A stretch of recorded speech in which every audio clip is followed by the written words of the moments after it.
Nathan Aslin here. Our farm is Aslin Farms. We're here in Bloomfield, Missouri.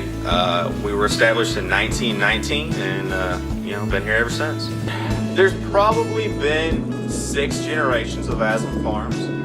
We date back to around 1870.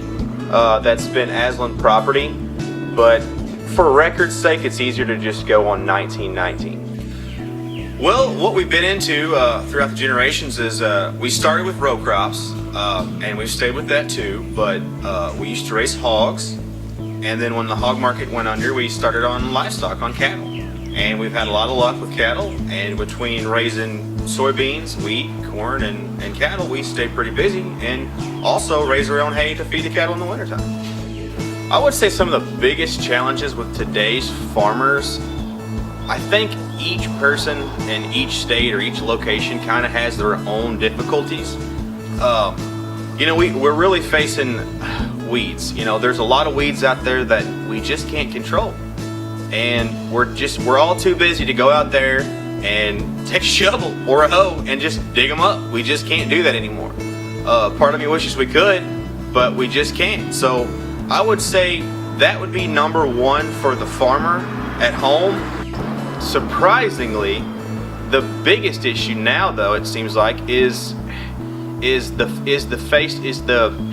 kickback we're getting from the public, because so many people out there think the big bad farmer is polluting the air and our cows are killing them, and that's just not the case. I mean, come out to Bloomfield, Missouri, and I'll show you how beautiful it is. That's what I gotta think about it, at least. Well, we stay relevant on social media almost every day. We make posts on Instagram. You can find us at the hashtag Aslin Farms, and you can see a lot of our farm pictures of our family, of our livestock, of tractors, of just beautiful sunrises when I get a little emotional and I see one. But there's a lot of good stuff like that, and we have Facebook, and we have Instagram, and we text, and we have email. I mean, we're not hillbillies. We're out there. So if anybody has any questions about something, just go visit us, just reach us, just find a farmer and ask them how things are going, and go to farmers markets, because they're farmers too. They may not seem like it, but vegetables are good. But that's what I recommend doing for anybody out there that thinks we're somebody that's bad. Just go say hi to one, and they'll probably put you on their tractor and tell you their life story. Every morning I get to wake up and I get to go out to our property, and I get to work beside my dad, which for the most times is pretty enjoyable. But that's a great experience. And at one point it was my grandpa, it was my dad, and it was me. And for a while even my brother was out there. And that's those are experiences you don't get back. I mean, where else can you work all day, get paid to do it with your family, and at the end of the day crack open a beer? I mean, that's it. For the future farmers it just kind of comes natural to us, because that's just what we do. When we were young, we were either helping grandpa or helping our dad or driving a tractor.